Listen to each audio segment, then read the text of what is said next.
கௌரவமாக பெற்ற கிட்டத்தட்ட 56,300 வாக்குகள் பெற்றிருக்கின்றோம். அத்துணை நிர்வாகிகளுக்கும் இந்த நேரத்தில் நன்றிகளை தெரிவிக்கின்றேன். இந்த தேர்தல் நடந்தது உங்களுக்கு நன்றாக தெரிஞ்சிருக்கும், குறிப்பாக ஊடக நண்பர்களுக்கு தெரிந்திருக்கும். உலக அளவில் இந்த தேர்தலில் திமுக எப்படி வெற்றி பெற்றார்கள் என்று எல்லாருக்கும் தெரியும். பணத்தை கொடுத்து, பொருளை கொடுத்து, அதிகாரத்தை வைத்து வெற்றி பெற்ற திமுக அது உண்மையான வெற்றி கிடையாது. அதாவது நேர்மையான முறையில் ஒரு பைசா செலவில்லாமல் நாங்கள் பெற்ற 56,300 வாக்குகள் இதுதான் உண்மையான வெற்றியாக நாங்கள் கருதுகிறோம். கிட்டத்தட்ட 250 கோடி ரூபாய் பணத்தை திமுக இந்த இடைத்தேர்தலில் செலவு செய்திருக்கிறது. அதாவது 6,000 ரூபாய் பணமும் 4,000 ரூபாய் பொருளாக கொடுத்திருக்கிறது.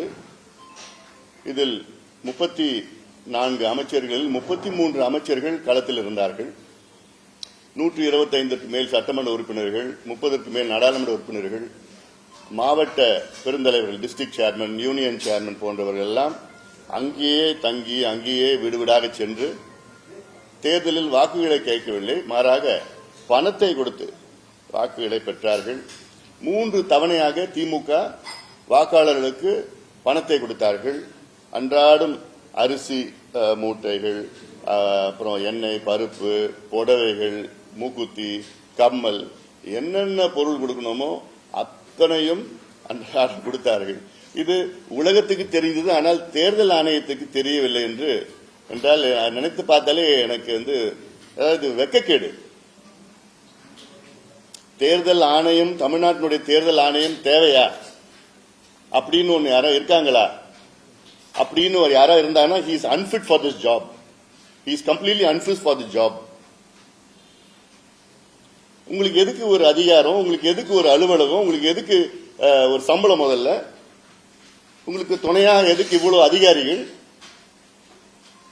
உலகத்தில் எல்லாத்துக்கும் தெரியுது, அங்க பணத்தை கொடுக்கறாங்க, பொருளை கொடுக்கறாங்க, எல்லாமே தினம் அங்க 2000 திமுக வாகனங்கள் அங்கேயே தங்கி இருக்குது, அங்கேயே சுத்திட்டு இருக்கிறாங்க கொடியை போட்டு. அங்க ஒவ்வொரு கிராமத்திலையும் ஒரு திமுகல ஒரு பந்தல் போட்டு வச்சிருக்காங்க. அந்த பந்தலுக்கு 25,000 ரூபாய் செலவாகுது. கிட்டத்தட்ட 300 பந்தல் போட்டு வச்சிருக்காங்க. எத்தனை கோடி செலவு? Election expenses. நேரம் அந்த வேட்பாளரை தகுதி நீக்கம் செஞ்சிருக்கணும், எப்பயும் செஞ்சிருக்கணும், நேர்மையான முறையில் தேர்தல் நடந்தது. ஆனா இதெல்லாம் தெரியவே தெரியலன்னு ஒரு தேர்தல் ஆணையர் சொல்றாருன்னா அவர் எப்பேற்பட்டவர்? அதான் சொல்றீங்க, அன்பிட் ஃபார் தி ஜாப். அவர் மட்டும் இல்ல, இருக்கிற அவருக்கு உடந்தையா இருக்கின்ற அத்தனை பேரும். இது இப்படிதான் ஒரு இடைத்தேர்தல் நடத்தணுமா? இது ஒரு ஜனநாயக கேலி கூத்து. இது இதற்கு முதலமைச்சர் பெருமையா சொல்றதுக்கு எதுவுமே தெரியல எனக்கு. என்ன பெருமை முதலமைச்சர் சொல்லிட்டு இருக்காரு? விக்கிரவாண்டிக்கு போனீங்க, காசு கொடுத்தீங்க, ஓட்டு வாங்கினீங்க, இது ஒரு பெருமையா? அது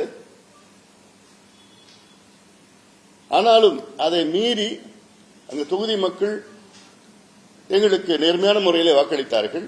இன்னொன்னு, நான் அந்த தொகுதி மக்களை நான் குறை சொல்ல மாட்டேன். ஏன்னா விக்கிரவாண்டி தொகுதி தமிழ்நாட்டில் மிக மிக மிக மிக ஒரு பின்தங்கிய ஒரு தொகுதி. அது இந்த மாவட்டம், விழுப்புரம் மாவட்டம் ஒரு பின்தங்கிய மாவட்டம். அதுல வாழ்வாதாரம் கிடையாது, விவசாயம், வானம் பார்த்த பூமி, வேலை வாய்ப்பு கிடையாது, தொழிற்சாலை கிடையாது.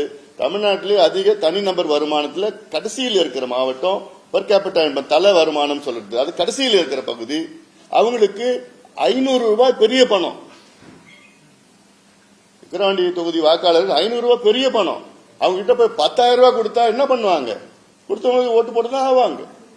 ஏன் 10,000 கொடுத்தா உதவோட ஓட்டு போட்டுருவாப்ல, யாரு கொடுக்குறாங்களோ? இதான் சொல்றேன், யாரோட 10,000 கொடுத்தா ஓட்டு போட போறாங்க. அந்த அளவுக்கு 10,000 ரூபாய்க்கு பணமும் பொருளும் கொடுத்து ஓட்டு போட்டிருக்காங்க மக்கள். நான் அவங்களை குறை சொல்ல மாட்டேன். ஏன்னா இந்த மக்களை 77 ஆண்டுகள் சுதந்திரம் அடைந்து இந்த நிலைமையில தான் வச்சிருக்கிறாங்க இவங்க ஆளுங்கட்சிக்காரங்களும் ஆண்டு கொண்டிருக்கின்றவர்கள். ஏன்னா இவங்க படிச்சாங்கன்னா, வேலைக்கு போயிட்டாங்கன்னா, தெளிவாயிட்டாங்கன்னா இவங்களுக்கு ஓட்டு போட மாட்டாங்க. அதனால இந்த மக்களை இப்படியே அடிமையா வச்சிருக்கணும், இப்படியே வேலை இல்லாம வச்சிருக்கணும், இப்படியே கூலியா வச்சிருக்கணும். இதுதான் திராவிட மாடல். இந்த திராவிட மாடல் தான் ஸ்டாலின் அவர்கள் சொல்கிறார். திராவிட மாடல்னா என்ன? தமிழ்நாட்டின் மக்கள் அடிமையா கூலியா வச்சிருக்கணும், பிச்சைக்காரனா வச்சிருக்கணும். அப்பதான் தேர்தல் நேரத்தில் கையேந்தி காசு வாங்கிட்டு அவங்களுக்கு ஓட்டு போடுவாங்க. இதுதான் திராவிட மாடல். இதுதான் விக்கிரவாண்டியில நடந்து திராவிட மாடல். இது அவங்க நிர்வாகத்துக்கு வெற்றி கிடையாது. திமுக அவங்களுடைய ஆட்சிக்கோ முதலமைச்சருக்கோ அவங்க செய்த நிர்வாகத்துக்குலாம் கிடையாது. கொடுத்த பணத்துக்கு மக்கள் அங்கே விசுவாசமா இருந்தார்கள், அதனால வெற்றி பெற்றிருக்கார்கள், அவ்வளவுதான். அதனால இடைத்தேர்தல் அது தமிழ்நாட்டில் அது அவாய்டு, அதாவது இப்படி ஒரு ஜனநாயக படுகொலை அது தவிர்க்கலாம். இது ஒரு பக்கம். அதனால இந்த தேர்தலில் மீண்டும் சொல்வது, இது எங்களுக்கு ஒரு சுயமரியாதையுடன் நாங்கள் பெற்ற வாக்குகள், ஒரு கௌரவமாக நாங்கள் பெற்ற வாக்குகளாக நாங்கள் பார்க்கின்றோம். அதை நான் கம்பேர் பண்ணல. ஆனாலும் கடந்த இடைத்தேர்தல், ஈரோடு இடைத்தேர்தலில் அதிமுக பாஜக கூட்டணி அவங்க 2 பேரும் சேர்ந்து வாங்கின வாக்குகள் 43,000 வாக்குகள் வாங்கியிருக்கிறாங்க. இந்த தேர்தலில் நாங்கள் வாங்கின வாக்குகள் 56,300 வாக்குகள் நேர்மையான முறையில் நாங்கள் உழைத்து பெற்ற வாக்குகளாக நாங்கள் பார்க்கின்றோம். ஆனா இந்த இடைத்தேர்தல் இவங்க இந்த பர்சன்டேஜ், அவங்க அந்த பர்சன்டேஜ், இவங்க ஓட்டு இங்க போச்சு, அந்த ஓட்டு எங்க போச்சுன்னு அனாலிசிஸ் தயவுசெய்து பண்ணாதீங்க. இது வேஸ்ட். ஏன்னா மொத்தம் காசு கொடுத்தாங்க, ஓட்டு போட்டாங்க, யார் வேணா ஓட்டு போடுவாங்க. இப்போ ஒரு உதாரணம், ஜெயலலிதா அம்மையார் இருந்த நேரத்தில் அதிமுக ஒரு ஓட்டு கூட திமுக போட மாட்டாங்க. ஏன்னா அவங்களுடைய ஜென்ம எதிரி. எம்ஜிஆர் கட்சி தொடங்கினதுக்கு காரணம் திமுக ஒழிக்கிறது தான் தடவுனார். ஆனாலும் இப்போ அவங்க அதிமுக காசு கொடுத்து ஓட்டு போட்டிருக்காங்க, திமுக ஓட்டு போட்டிருக்காங்க. அப்ப நினைச்சுப்பாங்க அந்த நல்ல, அதனால இட்ஸ் ஃப்ரீ பை எலெக்ஷன். அதனால இது இதுக்கும் பொது தேர்தலுக்கும் சம்பந்தமே கிடைக்க போறது. பொது தேர்தலில் ஒட்டுமொத்தமா அத்தனை அமைச்சர்கள் ஒரே தொகுதியிலையும் எம்எல்ஏக்கள், எம்பிக்கள், சேர்மன் எல்லாம் தங்கி அங்கே பணம் எல்லாம் கொடுக்கறதுக்கு ஒரு சூழலாம் இருக்க போறது கிடையாது. அதனால அடுத்த தேர்தல் நிச்சயமாக பொது தேர்தலாம் இதுக்கும் சம்பந்தமே இருக்க போறது கிடையாது. மீண்டும் வாக்களித்த வாக்காளர்களுக்கும் எங்கள் கட்சி கூட்டணி தலைவர்கள், நிர்வாகிகளுக்கும், எல்லாத்துக்கும் மேல் பாட்டாளி மக்கள் கட்சியினுடைய அடிமட்ட தொண்டர்கள், அங்கேயே தங்கி அங்கே தொண்டர்களுக்கும் நிர்வாகிகளுக்கும் மீண்டும் என்னுடைய நன்றிகளை இந்த நேரத்தில் நான் தெரிவிக்கின்றேன்.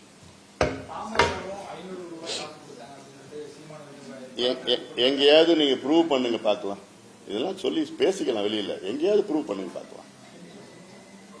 எங்கேயாவது ப்ரூவ் பண்ணுங்க. எங்கிட்ட இருந்தா தானே கொடுக்கறதுங்க. நாங்க பாட்டாளிகள்.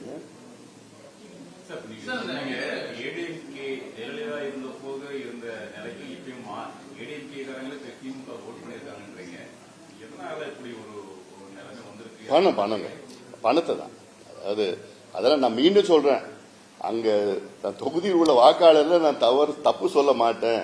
ஏன்னா இவ்வளவு பணம் கொடுக்கறாங்க. ஏன்னா அவங்கள பார்த்தா ஏழ்மையான ஒரு சூழல், கூலியா இருக்கிறாங்க, வருமானம் கிடையாது, விவசாயமும் கிடையாது, அங்க பாசன திட்டங்களும் கிடையாது, விவசாயத்தை நம்பியிருக்காங்க, வனம் பார்த்த பூமி நம்பியிருக்காங்க. அதனால அவங்களுக்கு 10,000 ரூபாய் பெரிய பணமா, யாருக்கு வேணா 10,000 ரூபாய் பெரிய பணம் அந்த தொகுதியில் அவங்க வாங்கியிருக்கிறாங்கன்னா, அது இல்லாம அவங்களுக்கு போய் மிரட்டி, நீ ஓட்டு போட்டியா போடலையா, நாங்க வீடியோ வச்சு பார்த்தோம், கேமரால பார்த்தோம், நாங்க போடல, நீ பணம் திருப்பி கொடு, இப்படி எல்லாம் போய் அவங்கள போய் துன்புறுத்தி இருக்கிறாங்க. எல்லாம் வீடியோஸ் எல்லாம் நாங்க பார்த்தோம். நாங்க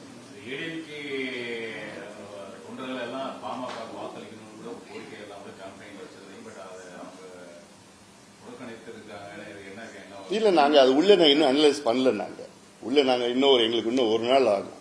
அது யார் யார் எந்தெந்த பூத்துல எப்படி ஓட்டு எங்களுக்கு வந்திருக்கு, யார் போட்டிருக்கா, அது அவங்க எந்தெந்த ஓட்டு அப்படின்னு நாங்க இன்னும் அனலைஸ் பண்ணிட்டு நான் அது உங்க கேள்விக்கு பதில் சொல்லுவேன்.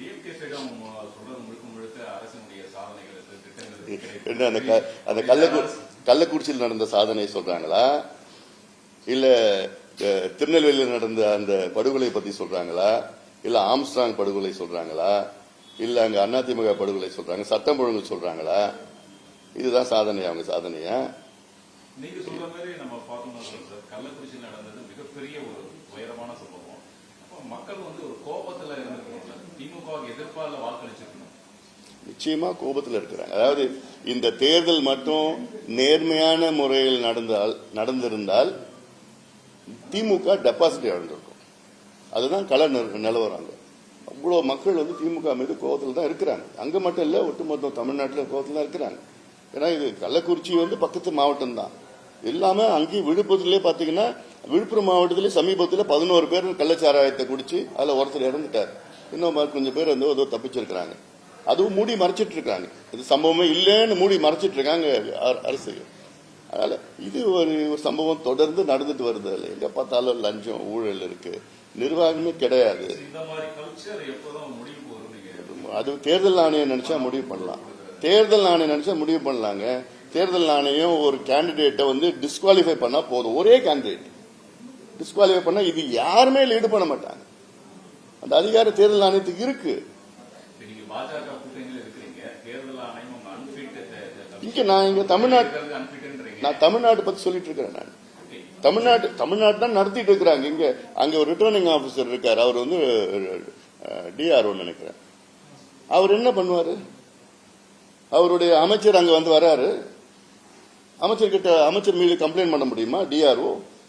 அவர் பாவம் என்ன நடக்குதுன்னே தெரியல. அவரு புகார் கொடுக்குறோம், பணம் கொடுக்குறாங்க போறோம் இல்லைங்க அப்படிங்களான்னு கேட்கிறாரு. ஏங்க உங்களுக்கே தெரியலையா? உங்க வீட்லயும் பணம் வந்ததுன்னு சொன்னோம். வேற எப்படி வீடியோ இருக்கு. ஒரு திமுக நிர்வாகி பணம் கொடுக்கிறாரு, பணமே கொடுக்கிறாரு, திமுக சிம்பிள் வச்சுக்கிட்டு பணம் கொடுத்துட்டு இருக்காரு, ஓட்டு போடுங்கன்னு வீடியோ இருக்கு, ஆதாரம் இருக்கு. போய் கம்ப்ளைண்ட் கொடுக்கணும். இது வரைக்கும் எஃப்ஐஆர் பண்ண போடல.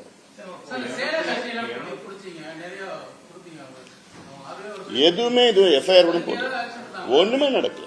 எவ்வளவு பொருள் பிடிச்சி எல்லாம் பண்ணாங்க. இது வரைக்கும் எந்த நடவடிக்கையும் நடக்கல. ஒண்ணுமே கம்ப்ளைண்ட் நாங்க கொடுத்துட்டே தான் இருக்கிறோம். எஃப்ஐஆர் எதுவும் போடுறதே கிடையாது. இல்ல இதெல்லாம் இன்னொன்னு, இது வந்து சட்ட ரீதியிலயும் நாங்க சந்திக்க நாங்க போறோம். நாங்க எங்கிட்ட ஆதாரம் நிறைய இருக்கு. ஏன்னா வந்து ஒரு திமுக எங்களுக்கு வீடியோஸ் போட்டோஸ் எல்லாம் இப்போ இந்த திமுக இந்த ஷெட் எல்லாம் போட்டு வச்சிருக்காங்க.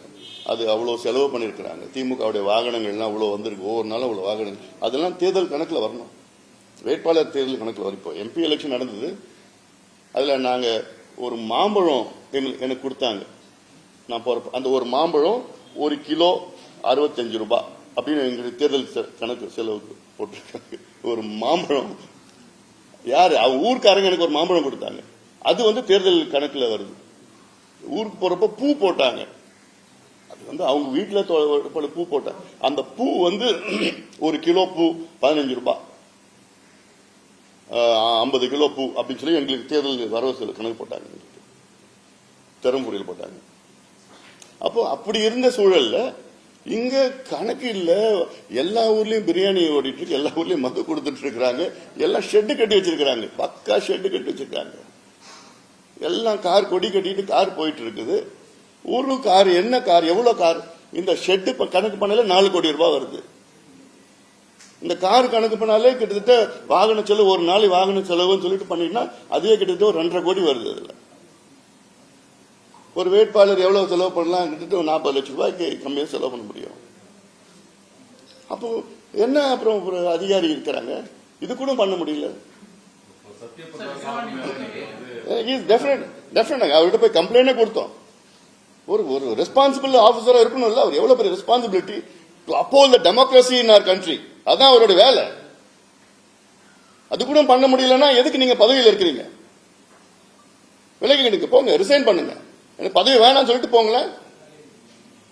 உங்களை நம்பிதானே நாங்க கட்சியெல்லாம் இருக்குது. என்ன கை கட்டப்பட்டதுங்க? என்ன கை கட்டப்பட்டது? அப்ப எனக்கு வேலை வேண்டான்னு போங்களேன். அப்பதான் சொல்ல, அப்படி மிரட்டினா விட நீங்க வேலை வேண்டாம் ரிசைன் பண்ணிட்டு போக வேண்டியதானே, சொல்லிட்டு போக வேண்டியதானே. அதான ஒரு நேர்மையான நல்ல அதிகாரிக்கு அழகது. ஒரு தைரியமான அதிகாரி பற்றி செஞ்சிருப்பாங்க. நாட்டினுடைய ஜனநாயக டெமோக்ரஸி எலெக்ஷன் இது. இது பஞ்சாயத்து தேர்தல் கிடையாது. இது அசம்பிளி எலெக்ஷன். இது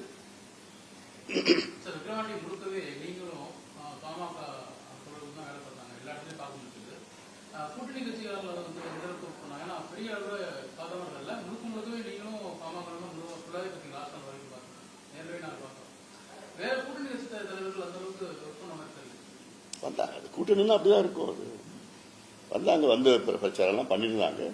அதுக்கெல்லாம் எலெக்ஷன் ஒரு கூட்டணி அப்படிதான் இருக்கும்.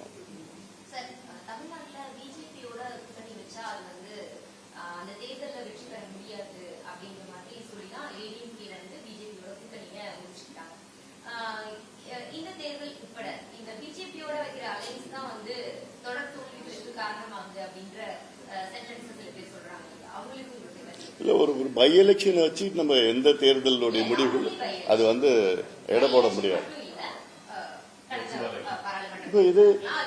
இப்போ இதே பிஜேபி கூட கூட்டணி 2014 வச்சோம். அப்போ பாத்தீங்கன்னா திமுக ஒரு தொகுதியிலும் வெற்றி பெற முடியல. நாங்க எங்க கூட்டணியில 2 தொகுதியில வெற்றி பெற்றோம். ஒரு தேர்தலுக்கு தேர்தல் ஒரு மாறும். அதுல ஒரு தேர்தல் நாடாளுமன்ற தேர்தல் வேற, சட்டமன்ற தேர்தல் வேற. சட்டமன்ற தேர்தலில் அமைக்கின்ற கூட்டணிகள், அங்க இருக்கின்ற சூழல்கள், அரசாங்கத்துக்கு மேல ஆன்டி இன்கம்பன்சி, இதெல்லாம் கணக்கெடுக்கணும். போன சட்டமன்ற தேர்தலில் பாத்தீங்கன்னா அதிமுக 10 ஆண்டுகள் ஆட்சி செய்த பிறகும் அந்த கூட்டணிக்கு 75 இடங்கள் கொடுத்திருக்கிறாங்க, மக்கள் கொடுத்திருக்கிறாங்க. அதே பெரிய விஷயமா நான் பாக்குறேன். நான் 10 ஆண்டுகள், இது சாதாரணது கிடையாது. அதனால அது ஒரு சூழல் மாறும். இப்ப திமுக ஆட்சி செய்துட்டு இருக்காங்க. நிச்சயமா அடுத்த முறை திமுக ஓட்டு போட போறது கிடையாது. அவங்க செய்யற ஊழல், அவங்க செய்யறது அந்த ஒரு பிரச்சனைகள், ஒரு தமிழ்நாட்டில் சட்ட ஒழுங்கு, இந்த கள்ளச்சாராயம், இந்த கஞ்சா விற்பனை எல்லாம் எவ்வளவு பெரிய ஒரு பிரச்சனை இருக்குது. அதை முதலமைச்சர் ஒரு கவனம் எடுத்து அது பண்ற நிலையில இல்லை. இன்னொன்னு முக்கியமா நான் சொல்றது தமிழ்நாட்டில் பாத்தீங்கன்னா திமுகவுக்கும் சமூக நீதிக்கும் சம்பந்தம் கிடையாது. இனி தயவுசெய்து யாரும் சம்பந்தப்படுத்தி பேசாதீங்க, மீடியாலையும் மக்களும் சொல்லிட்டு இருக்கேன். ஏன்னா திமுகவுக்கும் சமூக நீதிக்கும் சம்பந்தமே கிடையாது. திமுக சமூக நீதி விரோதின்னு சொல்றதுக்கு மேல துரோகின்னு கூட சொல்லுவேன் நான். ஏன்னா இதுக்கப்புறம் என்ன வருகின்ற காலத்துல நாங்க இன்னும் நிறைய எக்ஸ்போஸ் பண்ண இருக்கிறோம். நாங்க எக்ஸ்போஸ் மக்களுக்கு இன்னும் நிறைய விழிப்புணர்வு ஏற்படுத்த இருக்கிறோம். நாங்க தொடர்ந்து சொல்லிட்டு வரோம், ஜாதிவாரி கணக்கெடுப்பு நடத்துங்கன்னு சொல்லிட்டு வரோம். இதனால நடத்தாதனால தமிழ்நாட்டில் உள்ள 69 விழுக்காடு இடஒதுக்கீட்டுக்கு ஆபத்து வந்திருக்கிறது. பல முறை எச்சரிக்கை கொடுத்துட்டு இருக்கோம். என்னைக்கு இந்த வழக்கு உச்சநீதிமன்றத்தில் எடுப்பாங்க எங்களுக்கே தெரியல.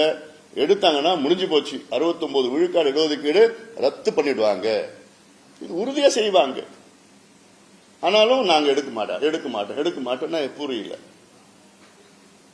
நேற்று கூட ஒரு அமைச்சரை நான் சந்திச்சேன், ஒரு நிகழ்ச்சியில சந்திச்சேன். நான் ஒரு குடும்ப நிகழ்ச்சியில சந்திச்சேன். ஆந்திரா அமைச்சரை சந்திச்சேன். அவர் 150 கோடி ரூபாய் ஆந்திராவில் ஜாதிவாரி கணக்கெடுப்புக்காக ஒதுக்கீடு செஞ்சிருக்கிறாங்க. முதல் தவணையா செஞ்சிருக்கிறாங்க. இதுக்கப்புறம் தேவைப்பட்டா இன்னும் ஒரு 200 கோடி ரூபாய் நாங்க ஒதுக்கீடு செய்வோம்னு சொல்லிட்டு இருந்தார். அப்போ ஆந்திராவில் எடுக்கிறாங்க, தெலுங்கானா எடுத்துட்டு இருக்கிறாங்க, ஒரிசால எடுத்துட்டு இருக்கிறாங்க, கர்நாடகாவில் முடிச்சாங்க, ஜார்க்கண்ட்ல எடுக்க தொடங்கி இருக்கிறாங்க, பீகார் எடுத்து முடிச்சு அது பீகாருடைய உயர்நீதிமன்றமும் அது உறுதி செஞ்சிருக்கு, உச்சநீதிமன்றமும் உறுதி செஞ்சிருக்கிறாங்க. அது தடை செய்யல. ஆனா முதலமைச்சர் ஸ்டாலின் அவர்களுக்கு மட்டும்தான் இது தெரியாதான். இந்தியாவில் எல்லா மாநிலத்துக்கும் தெரியுது. ஆனா ஒரே ஒருத்தர் தெரியலையா, முதலமைச்சர் ஸ்டாலின் அவர்களுக்கு அதிகாரமே இல்லப்பா, எங்களுக்கு மத்திய அரசு தான் செய்யணும். அது பாவம், அவர் சொல்லத்தான் சொல்ல போறாங்க. இப்படி ஒரு லா மினிஸ்டர் தமிழ்நாடுக்கு தேவையா? இது கூட தெரியாதா அவருக்கு? ஒரு சட்ட அமைச்சர் கூட தெரியாதா? அப்ப பீகார்ல நடந்தது என்னன்னு வச்சுக்கலாம். அப்ப அது அவர்கிட்ட தான் கேட்கணும். பீகார்ல நடந்தது என்ன, அது ஏன் தடை பண்ணலையே, அது என்னன்னு சொல்லி கேட்கணும். அவங்க கூட்டணி தானே ஆந்திராவில் இருக்காங்க, திமுக கூட்டணி தானே ஆந்திராவில் இருக்கிறாங்க. அவங்க கூட்டணி அங்க ஆந்திராவில் ஆரம்பிச்சுட்டாங்க. அப்ப அவங்க இவங்களுக்கு உடந்தே இல்லையா? அப்போ இது எவ்வளவு பெரிய ஒரு பொய்ய முதலமைச்சர் சொல்றாரு, அது சட்டமன்றத்தில் சொல்லிட்டு இருக்காரு. அப்ப உங்களுக்கு சமூக நீதி பேசுறதுக்கு எந்த தகுதியும் கிடையாது. அது அடிப்படையில் ஒரு நல்ல ஒரு நிர்வாகம், நல்ல முதலமைச்சர் என்ன பண்ணுவாங்கன்னா, கிட்டத்தட்ட 60-70 ஆண்டு காலம் இடஒதுக்கீடு பெற்றிருக்கின்றவர்கள் அவங்க இன்னைக்கு எந்த நிலையில இருக்கிறாங்க? நீங்க பறவைகளை கணக்கெடுக்கிறீங்க, விலங்குகளை கணக்கெடுக்கிறீங்க, எல்லாம் நீங்க பேருந்துகளில் போறதுக்கு மாணவர்களை கணக்கெடுக்கிறீங்க, பெண்களுக்கு நலத்திட்டங்கள் கொடுக்குறது பெண்களை கணக்கெடுக்கிறீங்க. இடஒதுக்கீடு கொடுக்கறது ஏன் உங்களுக்கு கணக்கெடுக்க மனசு வரல? ஏன்னா இவ்வளவு காலமா இடஒதுக்கீடு பெறுகின்ற மக்கள் எந்த நிலையில இருக்கிறாங்க?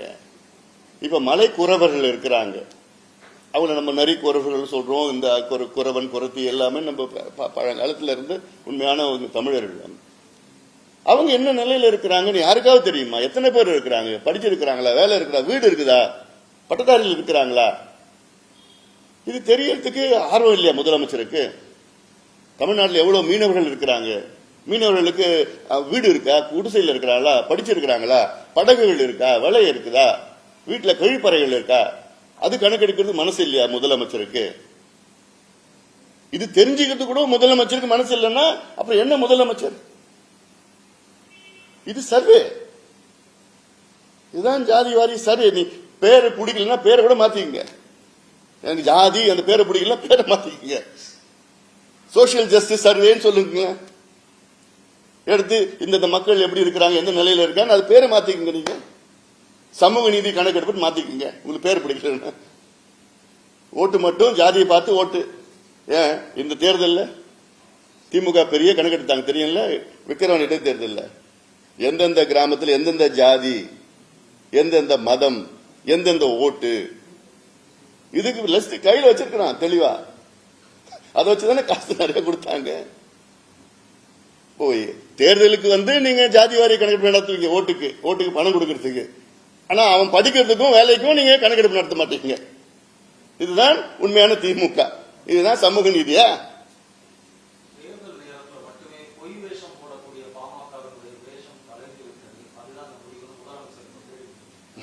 என்ன நாங்க பொய் வேஷம் போட்டோம்னு புரியல எங்களுக்கு. ஏன் கள்ளக்குறிச்சியில 67 பேர் இறந்தாங்களே, பார்த்தார முதலமைச்சர்? இவருக்கு கீழே தானே போலீஸ் இயங்கிட்டு இருக்கு.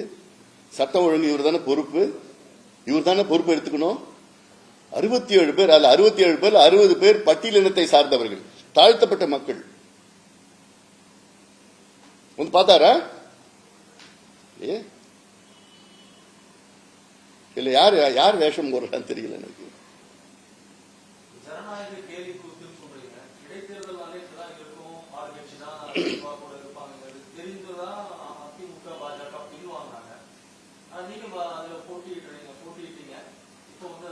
நாங்க தைரியமா போட்டிட்டோம்.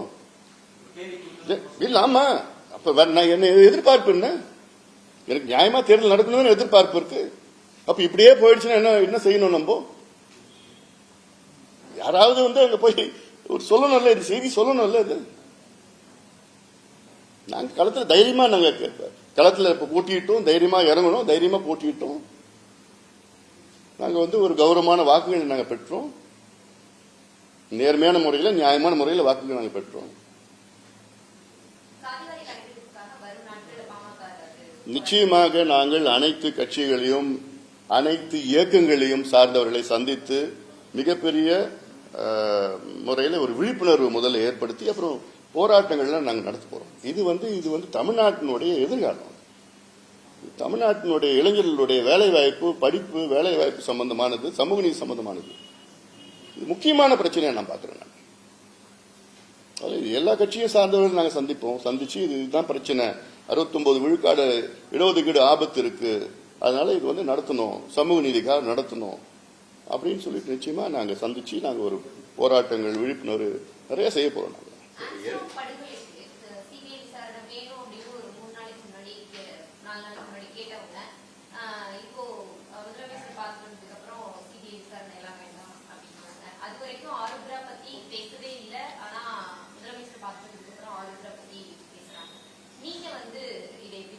அதாவது நடந்தது ஒரு ரொம்ப கோரமான ஒரு சம்பவம். அதை நினைச்சு பார்த்தாலே எங்களுக்குலாம் ரொம்ப அதிர்ச்சியா இருக்கு.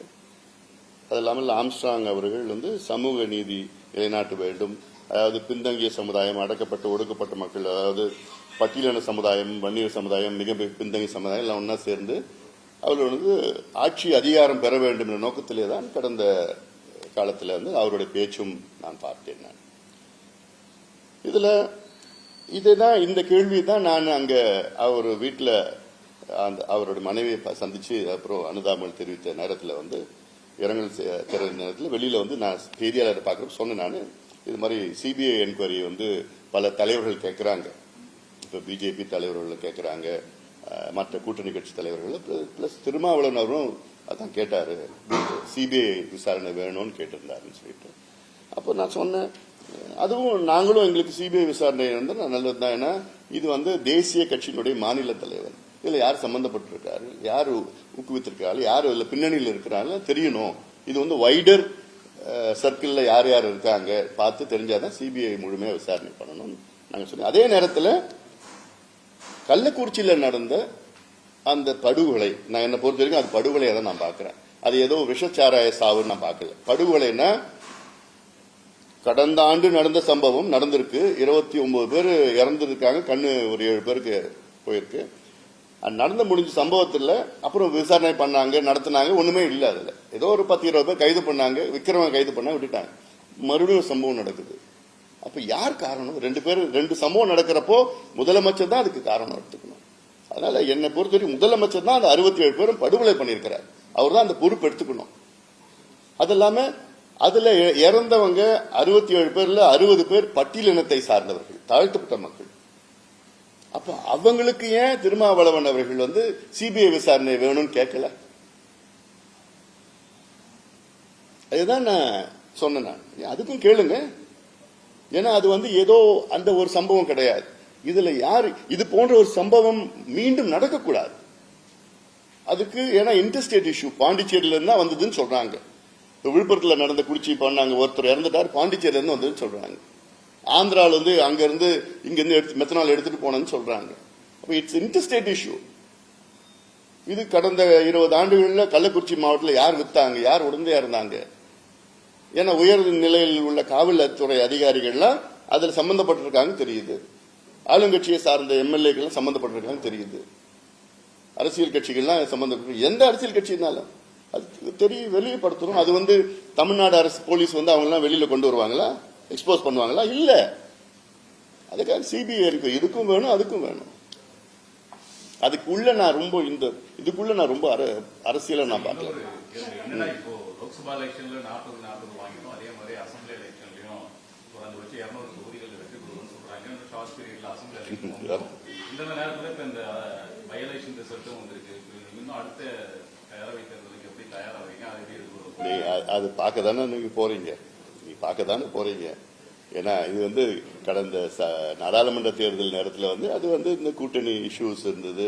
இது மத்திய அரசு சார்ந்த, மத்தியில யார் வரணும், மத்தியில யார் ஆட்சி செய்யணும், அந்த முடிவுகள்லாம் எடுக்க வேண்டிய சூழல் மக்கள் எடுத்துட்டாங்க. இங்க வரது சட்டமன்ற தேர்தலுக்கும் இதுக்கும் சம்பந்தமே கிடையாது. அதனால இதுல வேற இங்க யார் ஆளணும், எப்படி ஆட்சி பண்ணியிருக்கிறாங்க, கடந்த 5 ஆண்டு காலம் இவங்க செய்த ஆட்சிகள் எப்படி இருக்கு, அந்த நிலைப்பாடு, ஆன்டி இன்கம்பன்சி, ஊழல், லஞ்சம், கிஞ்சம், நிர்வாக திறமை இல்லை, எல்லாமே எல்லாம் பார்த்துட்டு தான் இருக்கோம் நம்ம. அதனால மக்கள் நிச்சயமாக அது நல்ல ஒரு முடிவெடுப்பாங்க. அது இல்லாம 26 it is an open election.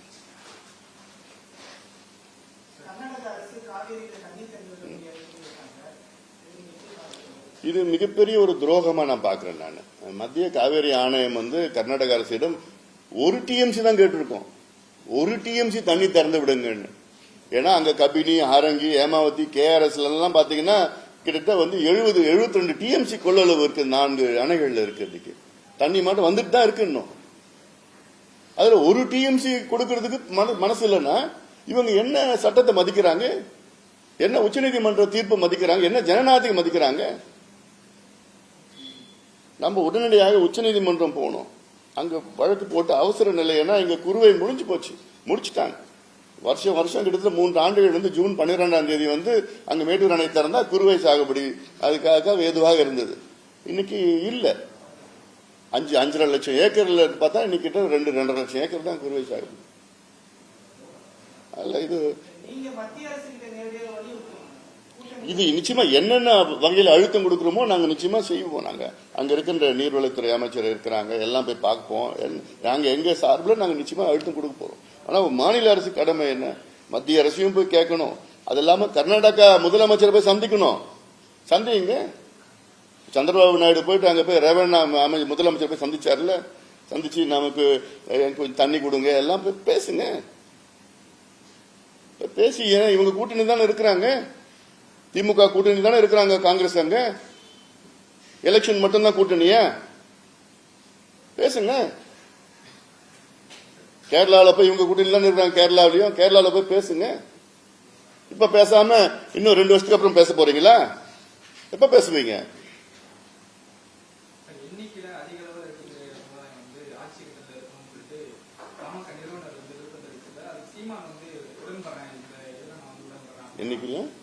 எண்ணிக்கையில அதிக அளவில் இருக்கக்கூடிய சமுதாயம் ஆட்சி கட்டத்தில் இருக்கணும் அப்படின்னு பாமக சீமானதுல நான் உடன்படுறேன். மக்கள் யாரு விரும்புறாங்களோ நிச்சயமா மக்கள் போடுற வாக்கு ஓட்டு தானே அதெல்லாம். சரி, நன்றி. வணக்கம்.